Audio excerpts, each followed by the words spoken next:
किसान कार्यक्रम के सभी दर्शकों को मेरा नमस्कार। किसान कार्यक्रम में आज हम चर्चा करेंगे स्थायी कृषि प्रणाली का महत्व व ज़रूरत। और आज हमारे स्टूडियो में आमंत्रित हैं डॉक्टर राजेश लाठर, जो कि जिला विस्तार विशेषज्ञ कृषि विज्ञान पंचकुला में कार्यरत हैं। डॉक्टर साहब, आपका स्वागत है कि आप हमारे बीच में हमारे किसान भाइयों की जानकारी के लिए उपस्थित हुए। सबसे पहले मैं यही जानकारी चाहूँगा कि कृषि की ज़रूरत क्यों है, कृषि का आज के समय में क्या क्या चुनौतियां हैं, और हमारे जो युवा किसान साथी हैं वो कृषि को कम क्यों अपना रहे हैं, वो क्यों दूर भागते जा रहे हैं। तो इसके बारे में आप थोड़ा सा विस्तार से जानकारी। सर्वप्रथम तो मैं सभी दूरदर्शन के जो दर्शक हैं, किसान साथी हैं, उनको नमस्कार करता हूं और शुक्रिया सर, आपने मुझे यहाँ बोलने का मौका दिया। ये जो आपने प्रश्न किया कि जो कृषि है इसकी ज़रूरत क्यों है जी, देखिए, कृषि जो है एक जीवन का आधार है। हमारी प्लेट में तीन समय में जो भोजन आता है, 3 टाइम का जो भोजन आता है, वो हमारा कृषि से आता है। हमारी रसोई में जितना भी हम सामान देखते हैं, चाहे वो अदरक है, हल्दी है, नमक है, जितना भी सारा सामान है, वो सारा का सारा हमारा कृषि क्षेत्र से आता है। जो भी हम कपड़े पहनते हैं, जो भी हम जूते पहनते हैं, हमारा कपास, सिल्क की खेती, रेशम की खेती होती है, रबड़ की खेती होती है। तो जितने भी वस्त्र उद्योग हैं, रबड़ उद्योग हैं, उसमें जो कच्चा माल है वो सारा हमारा कृषि क्षेत्र से आता है। जितने भी हमारे प्रोसेसिंग इंडस्ट्रीज़ हैं, चाहे वो जैम बनाने वाली इंडस्ट्री है, मुरब्बा बनाने वाली है, कैंडी बनाती है, अचार बनाती हैं, तो उनका जो भी रॉ मटेरियल है, जो कच्चा माल है, वो सारा का सारा हमारा कृषि क्षेत्र से आता है। इसके साथ साथ जितना भी शुगर इंडस्ट्री है, जो चीनी उद्योग है, उसके लिए जो गन्ना पैदा करके देता है किसान, वो हमारा कृषि क्षेत्र से आता है। इसके साथ साथ तकरीबन 4 लाख करोड़ के करीब हमारा जो कृषि उत्पाद है वो निर्यात होता है, हमारे देश से बाहर जाता है। तो काफ़ी सारा पैसा वहाँ से हम अर्जित करते हैं। और कृषि में जितना भी लेबर है, जितना भी रोज़गार है, उसमें तकरीबन 50 से 60% जो लेबर है वो एग्रीकल्चर के अंदर, कृषि क्षेत्र के अंदर अंगेज है। तो ये जो क्षेत्र है, कृषि क्षेत्र है, ये इसके बगैर जीवन संभव नहीं है। चाहे वो आर्थिक दृष्टि से देखें या सामाजिक दृष्टि से देखें या ज़रूरत के हिसाब से देखें, तो ये एक प्राइम सेक्टर है। और इसीलिए जो हमारा देश है, हमारा जो प्रदेश है, वो कृषि प्रधान देश है।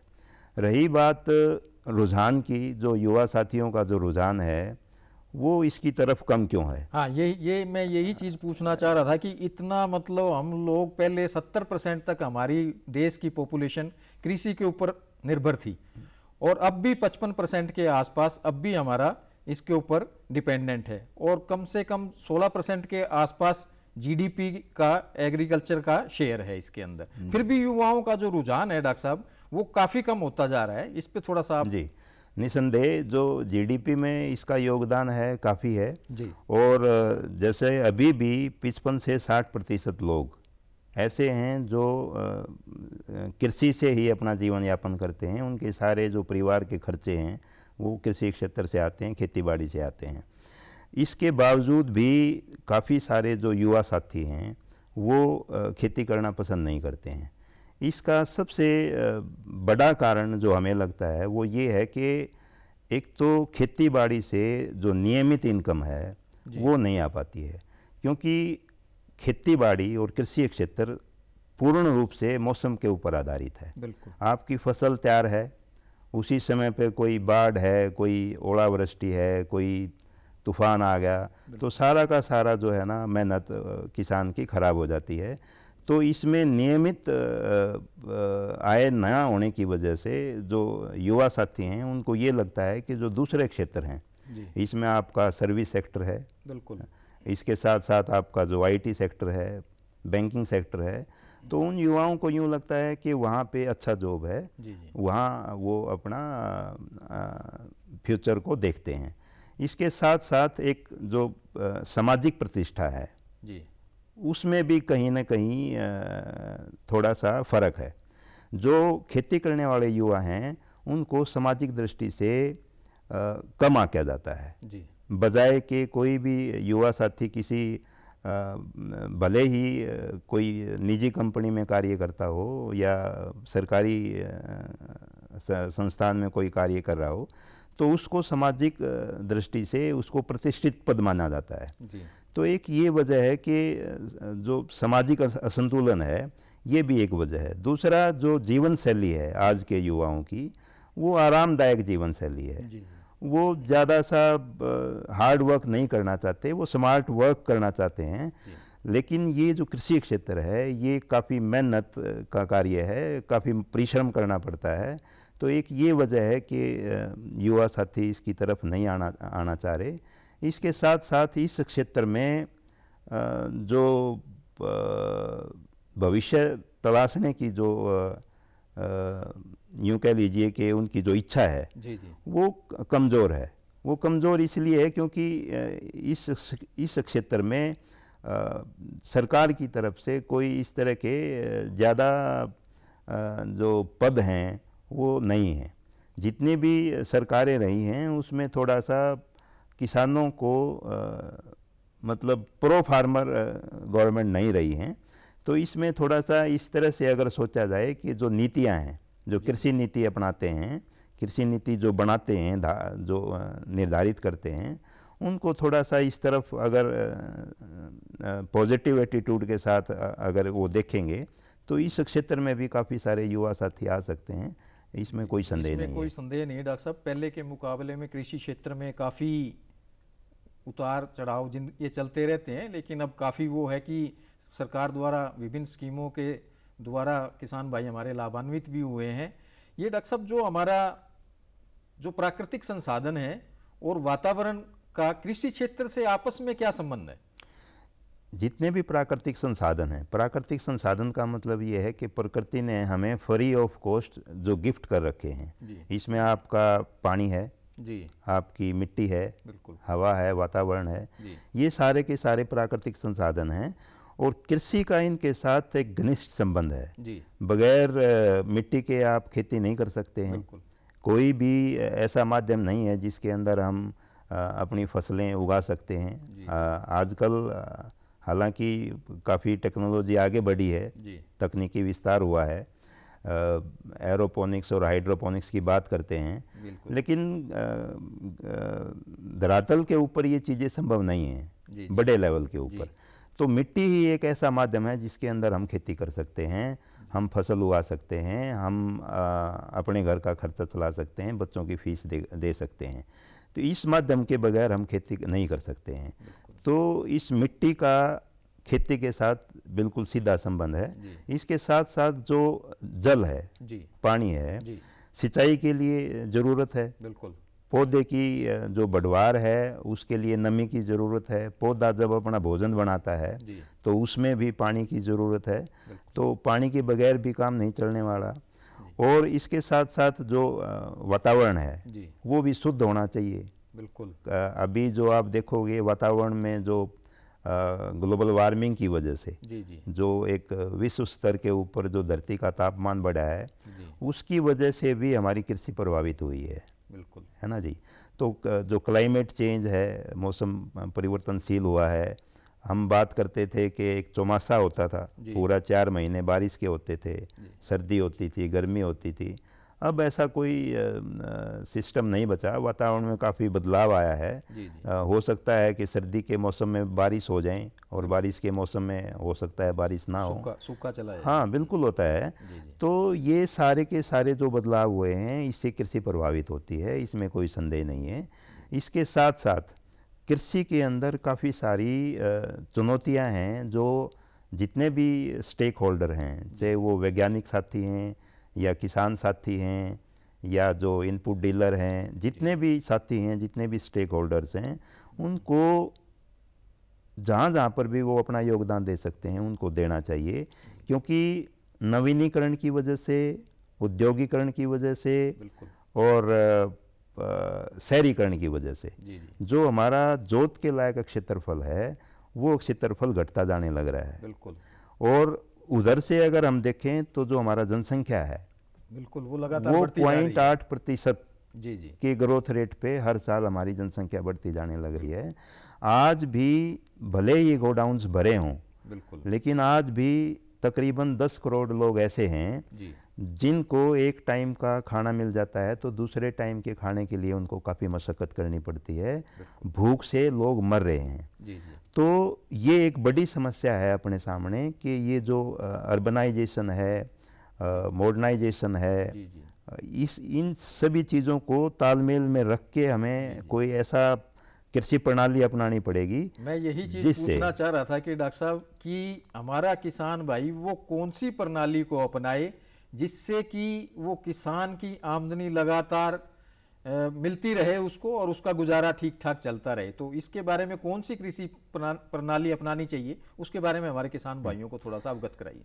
कृषि प्रणाली का मतलब है कि हम कौन से तौर तरीके अपनाते हैं फसल उत्पादन के लिए और पशुओं को पालने के लिए। जी तो जो तौर तरीके हैं, जो गतिविधियां हैं, जो क्रियाएं हम करते हैं जी वो कौन सी हैं जिनके बलबूते पे हम अपना फसल उत्पादन कर सकते हैं, पशुधन पाल सकते हैं। जी जी तो अगर हम थोड़ा सा हमारे जो पूर्वज हैं जी वहाँ जाएं तो हमारे पूर्वज क्या करते थे, निर्वाह खेती करते थे। जी निर्वाह खेती का मतलब ये है कि उनको खाने के लिए रोटी मिल जाए जी जी और पहनने के लिए कपड़े मिल जाएं। खेती का यही मकसद होता था, जी जी निर्वाह खेती का। जी और उस टाइम पे जो इनपुट यूज़ करते थे, जी खाद दवाई पानी का जो यूज़ होता था वो नए के बराबर होता था। बिल्कुल और जो पैदावार का स्तर था वो पैदावार का स्तर भी ऐसा ही था, 10-15 मन गेहूँ हो जाया करते एक एकड़ में। जी जी जी तो उनका काम चलता था। जी जी जी मतलब उसको व्यापार का दर्जा नहीं मिला था तब तक। बिल्कुल लेकिन जैसे जैसे विकास हुआ, जी जी आगे बढ़े, समय बढ़ा, तो आज की जो कृषि प्रणाली है वो है व्यावसायिक कृषि प्रणाली। जी जी व्यावसायिक कृषि प्रणाली का मकसद है ज़्यादा से ज़्यादा उत्पादन लेना है। बिल्कुल, ये डॉक्टर साहब आपने बहुत अच्छी बात की कि हर किसान ये चाहता है कि मेरा उत्पादन बढ़े, लेकिन उत्पादन अगर उसी जमीन से अगर वो बढ़ाएगा तो उसके ऊपर हमारे जो मौजूदा कृषि प्रणाली है तो उस पर मिट्टी के ऊपर कितना प्रभाव पड़ेगा उसके बारे में थोड़ा सा अवगत कराइए। जो आज की जो व्यावसायिक खेती है इसका मकसद है ज़्यादा से ज़्यादा पैदावार लेना एट एनी कॉस्ट। उसमें प्राकृतिक संसाधनों की तरफ हमारे किसान साथियों का कोई ध्यान नहीं है। उनको अभी के लिए इस साल हमारी पैदावार 80 मन के करीब हो जाए एक एकड़ में, अगले साल क्या होगा वो इतना दूरदृष्टि से नहीं सोचता है। और आज का जो व्यावसायिक खेती है उसमें जो इनपुट यूज़ होता है, धड़ल्ले से जो रसायन है वो यूज़ होने लग रहे हैं। खूब सारा जो पानी है, फ्लड इरिगेशन हमारा चलता है, नाका काट देते हैं, पूरा खेत ठुक जाता है, वो हमारा चलने लग रहा है। और खूब सारा खाद जो रासायनिक खाद है वो धड़ल्ले से यूज़ हो रहा है। और निसंदेह जो पैदावार है वो भी खूब है, बिल्कुल। बट इसमें थोड़ा सा आज की जो ज़रूरत है वो ये ज़रूरत है कि हमें कोई ऐसी कृषि प्रणाली चाहिए जिससे हमारे प्राकृतिक संसाधन यथावत बने रहें, ताकि जो हमारी आगे आने वाली जो पीढ़ियां हैं उनको हम कुछ ना कुछ दे के जाएं। तो जो प्राकृतिक संसाधन हैं उनको खराब किए बगैर कौन से ऐसे तौर तरीके हैं जिनसे हम खेती कर सकते हैं, जिनसे हम पशु पाल सकते हैं। तो वो जो खेती है जो बगैर प्राकृतिक संसाधनों के दोहन के, बगैर प्राकृतिक संसाधनों के अनुचित प्रयोग के हम पैदावार को भी उतनी ही रखें और हमारे प्राकृतिक संसाधनों को भी बचा पाएं और वातावरण के अनुकूल बिल्कुल सारी चीज़ें घटें। ऐसी कृषि प्रणाली को हम स्थायी कृषि प्रणाली बोलेंगे, टिकाऊ खेती बोलेंगे। इसी खेती की आज के टाइम में ज़रूरत है। एक जो आपने प्रश्न किया कि जो मिट्टी के ऊपर आज की जो खेती है, व्यावसायिक खेती है, उसके ऊपर क्या प्रभाव पड़ने लगा है। बिल्कुल। ये जैसे हमने पहले भी बात बोली कि जो मिट्टी है वो एक ऐसा माध्यम है जिसके अंदर हम फसल उगा सकते हैं। जी जी।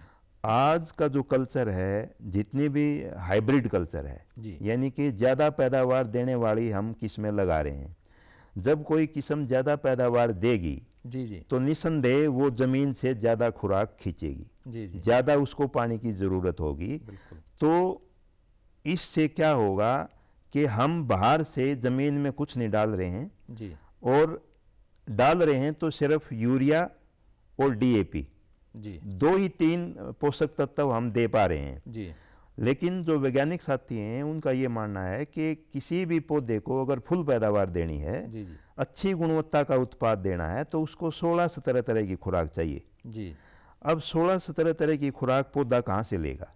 हम तो बाहर से 2 ही 3 खुराक दे रहे हैं, बिल्कुल, बाकी की जो खुराक है वो पौधे को नहीं मिलती है। जी जी, उसका असर क्या दिखता है कि जो भी हम उत्पाद ले रहे हैं जी, उसकी गुणवत्ता बिल्कुल, बिल्कुल डिग्रेड हो गई है। जी जी, जैसे दलहनी फसलें हम लगा रहे हैं तो 50 से 60% प्रोटीन की मात्रा उनके अंदर कम हो गया। जी जी, एक रिपोर्ट मैं आपके साथ साझा करूं जी जी, तो उसमें ये लिखा है कि हमें हमारे शरीर की विटामिन सी की कमी पूरा करने के लिए जी जी, 8 संतरे खाने पड़ेंगे, जी जी, जी, जो कि 1980 में एक संतरा खाने से हमारी वो रिक्वायरमेंट पूरी हो जाया करती। जी जी, आज हमें 8 संतरे, तो ये तो कोई अच्छी सी बात नहीं है कि 8 संतरे खाएं, लेकिन ये अच्छी बात है कि हम एक संतरा ऐसा पैदा करें जी जी, जिसके अंदर हर तरह की खुराक, हर तरह के पोषक तत्व उसके अंदर हों।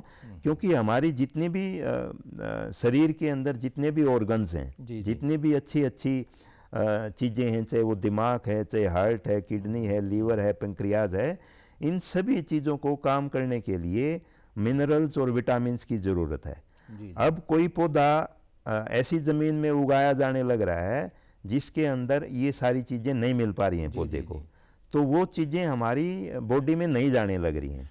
आपका कहने का मतलब ये है कि जो मिट्टी के अंदर होगा वही डॉक्टर साहब वो पौधा मिट्टी निश्चित से तौर लेगा, पर, निश्चित निश्चित तौर पे, तौर और पर। उसका प्रभाव जो मानव जीवन है और हमारा जो पशुधन है उसके ऊपर भी प्रभाव आएगा। बिल्कुल सर, स्वास्थ्य जो मिट्टी का स्वास्थ्य है जी, वो उसके साथ मानव का स्वास्थ्य जुड़ा हुआ है। बिल्कुल, मिट्टी के स्वास्थ्य के साथ पशु का स्वास्थ्य जुड़ा हुआ है। जी, काफ़ी सारे आपने देखे होंगे जो पशुओं के अंदर काफ़ी सारी ऐसी दिक्कतें हैं, जैसे बार बार हीट में आना, जी, जेर ना डालना, बिल्कुल, दूध की क्वालिटी ख़राब होना।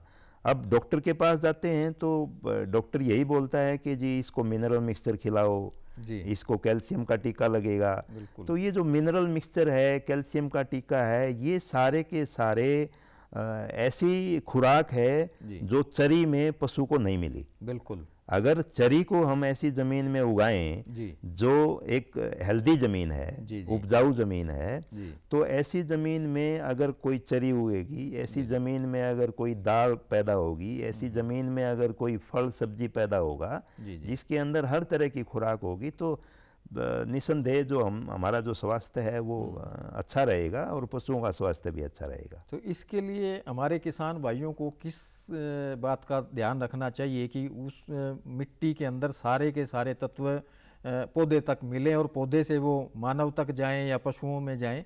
तो इसके लिए जैसे कि आपने बताया कि रासायनिक खादों का प्रयोग काफ़ी बढ़ गया है, तो उसकी जगह पे अगर आप क्या रिकमेंड करेंगे? काफ़ी सारे विकल्प हैं इसमें। जैसे हम रसायन यूज़ करते थे, जी, तो रसायन की जगह अगर हमारे पास जैसे गोबर की अच्छी गली सड़ी खाद है, जी, जी, उसको हम यूज़ कर सकते हैं। जी, केंचुआ खाद एक अच्छा विकल्प है, बिल्कुल, उसको हम अपना सकते हैं। जी, इसके साथ साथ पोल्ट्री का खाद है, जी, हरी खाद है, जी, गोबर गैस प्लांट की खाद है, बिल्कुल, और फसल चक्कर अपना के भी, जी, जी, फसल चक्कर अपना के भी हम अपने मिट्टी का जो स्वास्थ्य है उसको ठीक कर सकते हैं। फसल चक्कर में अगर हम दलहनी फसलों को लें, जी, दलहनी फसलों का मतलब है जिनसे हम दाल बनती है, बिल्कुल, उसमें मूंग है, मोठ है, लोबिया है, सोयाबीन है, जी, जी, आपकी अरहर है, जी, जी, जितनी भी ये दलहनी फसलें हैं इनके अंदर प्राकृतिक तौर पे ऐसा सिस्टम है जी, कि ये जो आसमान के अंदर नाइट्रोजन गैस है उसको खाद में बदल देती हैं। बिल्कुल, ये इस प्रकार की ये फसलों का प्रयोग करके वो कृषि प्रणाली में थोड़ा सा फसल चक्कर अपना करके वो अपनी खेती को भी अच्छा और मिट्टी को भी स्वस्थ रख सकता है। बिल्कुल, मिट्टी का स्वास्थ्य सुधरेगा और जो उत्पाद होगा वो भी अच्छी गुणवत्ता का उत्पाद होगा। तो ये सारी चीज़ें अपने को ध्यान में रख के चलनी पड़ेगी। देखिए, आज से कुछ साल पहले की बात करें तो जो हमारी मिट्टी है उसको जीवित चीज़ माना गया। जी, जीवित चीज़ मिट्टी को इसलिए माना गया कि इसमें ढेरों लाखों करोड़ों की संख्या में छोटे छोटे जीव होते थे। जी जी। एक छोटा सा अगर उदाहरण मैं आपके साथ रखूं, केंचुआ है। जी जी, केंचुआ दिन में 2000 बार ऊपर नीचे जाता है और जहाँ से जाएगा वहाँ से वापस उल्टा नहीं जाएगा, वो किसी दूसरी जगह से जाएगा। जी। तो वो जमीन को कितना भुरभुरा बना देता होगा। बिल्कुल। तो जो हवा का आदान प्रदान होना है जड़ों के विकास के लिए बहुत जरूरी है, वो केंचुआ बहुत अच्छे से करता है। कोई भी चीज़ जमीन में गिरी, पत्ता गिरा या कोई फसल अवशेष गिरा, उसको अपघटन का जो कार्य है ये सूक्ष्म जीव करते हैं। जी जी। तो ये सूक्ष्म जीव हमारी मिट्टी में न के बराबर हो गए हैं। यानी कि अगर मैं ये बोलूं कि हमारी मिट्टी मर चुकी है, जी जी, तो ये अतिशयोक्ति नहीं है। इसके पीछे जो मैं समझ पा रहा हूँ कि ये जो जितना भी रासायनिक खादों का प्रयोग या कीटनाशक दवाइयों का प्रयोग, उससे हमारी मिट्टी की उपजाऊ शक्ति दर साल कमज़ोर होती जा रही है। ये भी वजह है, ये भी वजह है। और इसके साथ साथ में इन जीवों को खाने के लिए जो चीज़ चाहिए, जी जी जी, उनको चाहिए ऑर्गेनिक मैटर। बिल्कुल, ऑर्गेनिक मैटर, इनको कार्बनिक पदार्थ इनको मिलेगा तभी ये जीवन जी पाएंगे, क्योंकि इनका खाना है कार्बनिक पदार्थ। तो कार्बनिक पदार्थ हम इनको दे नहीं रहे हैं। कार्बनिक पदार्थ का मतलब है पौधे और पशुओं से जो भी अवशेष बचे वो हमारी खेती में जाना चाहिए। तभी ये जो छोटे छोटे जीव हैं ये इसको अपघटित करके अपना जीवन यापन करेंगे और पौधे के लिए खुराक देंगे। तो ये तालमेल बैठाना बहुत ज़रूरी है। मिट्टी का स्वास्थ्य और पानी का जो दोहन है उसको भी हमें रोकना होगा, क्योंकि अभी काफ़ी सारी ऐसी विकसित तकनीक आ गई। टपका सिंचाई विधि है। जितना भी बागवानी के आप फसलें जो देखोगे, बाग लगाते हैं, इवन जो हमारे कृषि की जो फसलें हैं जैसे गन्ना है, कपास है, उनके अंदर भी हम अगर टपका सिंचाई विधि का मतलब ये है कि बड़ा एक ऑटोमेटिक सिस्टम है कि 1 घंटे में 4 लीटर पानी छोड़ना है। जी बिल्कुल। और पौधे को पानी सिर्फ जो खुराक है उसको घुलनशील बनाने के लिए चाहिए। जी, उसको यूं गट गट करके पीना नहीं है पौधे को पानी। उससे हमारे पानी का जल संसाधन भी बचेंगे और उसकी पैदावार भी बढ़ेगी। बिल्कुल, निश्चित तौर पर। जी जी। तो ये जो नई नई तकनीक हैं, टपका सिंचाई विधि है, फुहारा विधि है, इनको हमें अपनाना पड़ेगा। कोई भी कृषि के तौर तरीके, जी, जितने भी तौर तरीके हमें अपनाने हैं वो ऐसे अपनाएं कि इनके ऊपर कोई आंच ना आए। बिल्कुल, इसी को ध्यान में रखते हुए डॉक्टर साहब, अगर हमें टिकाऊ खेती करनी है तो उसमें सबसे बड़ी जो समस्या किसान भाइयों के सामने आती है वो है कीट प्रबंधन की। जी, तो उसके बारे में आप हमारे किसान भाइयों को क्या सुजेस्ट करेंगे? कीट प्रबंधन निश्चित तौर पर एक समस्या है। बिल्कुल। और इस समस्या के प्रबंधन के पहले अपने को किसी भी कीट का जीवन चक्र समझना पड़ेगा। जी, किसी भी कीट का जो जीवन चक्र है वो अंडे देता है, उसमें से निम्फ निकलता है, फिर उसका अडल्ट बनता है, फिर जाके लार्वा, प्यूपा, और फिर जाके वो मरता है। जी। तो किसान को हर अवस्था उसकी समझनी पड़ेगी। जी जी, कि इस कीड़े की कौन सी अवस्था हमारी फसलों को नुकसान कर रही है। जी जी। तो उस अवस्था में किस तरह से उसका नियंत्रण करना है, ये चीज़ें अपने को समझने की ज़रूरत है। अब काफ़ी सारे कीट हैं। हमारे पूर्वज ये कहा करते, जैसे मैं फिर दोबारा से आपको एक एग्जाम्पल साझा कर रहा हूँ कि जितने भी रस चूसने वाले कीड़े हैं, जी, रस चूसने वाले कीड़े बड़ी सॉफ्ट बॉडी के कीड़े हैं, बड़े सूक्ष्म कीड़े हैं। जी। तो उनका ये मानना था कि जैसे अड़ है, जी, अड़ एक जिसको चेप्पा बोलते हैं, रस चूसने वाला कीड़ा है, सब्जियों में भी और फसलों में भी खूब आता है ये। तो ये रस चूस के पौधे को नुकसान पहुंचाता है, ऐसा किसानों का मानना है। जी। तो हमारे जो पूर्वज थे उनकी ये धारणा थी, धारणा क्या सच्चाई थी कि जैसे ही बारिश होगी ये अड़ धो जाएगा। जी बिल्कुल, है ना जी। थोड़ी सी तेज बारिश हुई, थोड़ी सी तेज हवा चली तो काफ़ी सारे जो रस चूसने वाले कीड़े हैं वो प्राकृतिक तौर पर कम हो जाते हैं। बिल्कुल, क्योंकि इनके अंदर मान लीजिए किसी कीड़े की तेज हवा चलने से पंख टूट गई जी, तो इनके अंदर रिकवरी नहीं होती, मतलब मरना ही पड़ेगा उसको। बिल्कुल। जैसे हमारा तो ऐसा सिस्टम है कि हमारे कहीं चोट लगी तो हमारा तो रिकवरी का सिस्टम है कि हम 4-5 महीने में दोबारा से वैसा ही हो जाएंगे। लेकिन अगर मधुमक्खी ने आपको काट लिया तो मधुमक्खी को मरना पड़ेगा, चाहे वो 2 दिन में मरे या 3 दिन में। तो ये एक बड़ा हथियार है किसान को समझने के लिए कि जितनी भी तेज हवाएं चलती हैं और काफ़ी सारी बीमारियां, जैसे हमारे पूर्वज कहा करते कि पिछुआ चल पड़ी, अब तो काफ़ी सारी बीमारियां खत्म हो जाएंगी। तो ये जो चीज़ें थी ये समझने की ज़रूरत है। इसके साथ साथ काफ़ी सारी चीज़ें ऐसी हैं जैसे स्टिकी ट्रैप है। जी, स्टिकी ट्रैप में क्या करते हैं कि मान लीजिए किसी खेत में सफ़ेद मक्खी का ज़्यादा आक्रमण है, प्रकोप है, तो उसमें जो पीला रंग करके अगर बोर्ड लगा दें, 1 एकड़ में अगर 8-10 बोर्ड लगा दिए तो जो सफ़ेद मक्खी है वो पीले कलर की तरफ अट्रैक्ट होएगी और वहाँ चिपक के मर जाएगी। इसी तरह से जो चूड़ा है वो भी नीले कलर का जो ट्रैप है उसकी तरफ आके मर जाएगी। और काफ़ी सारे हमारे कुछ एक्सट्रैक्ट हैं जो पौधों के रसों को भी अगर हम यूज़ करेंगे, इस्तेमाल करेंगे, उनसे उनकी संख्या कम हो जाएगी। नीम का तेल अगर हम इस्तेमाल करेंगे तो उनसे भी उनकी संख्या कम हो जाएगी। डॉक्टर साहब, जो फसल विविधीकरण के ऊपर काफ़ी चर्चा होती है, वो टिकाऊ खेती के लिए कैसे उपयुक्त है? देखिए, फसल विविधीकरण का मतलब ये है कि एक ही खेत में 2-3 तरह की फसलें लगाएं। 2-3 तरह की फसलें लगाने का एक तो सबसे बड़ा फायदा अपने को ये होगा कि रिस्क कम हो जाएगा। मान लीजिए एक फसल किसी वजह से खराब हुई तो जो दूसरी फसल है वो हमारी बच जाएगी। दूसरा, काफ़ी सारी फसलें ऐसी हैं जिनको ट्रैप क्रॉप के नाम से, मान लीजिए आपने गेंदा लगा दिया तो जमीन के अंदर जो निमाटोड है उसकी समस्या कम हो जाएगी।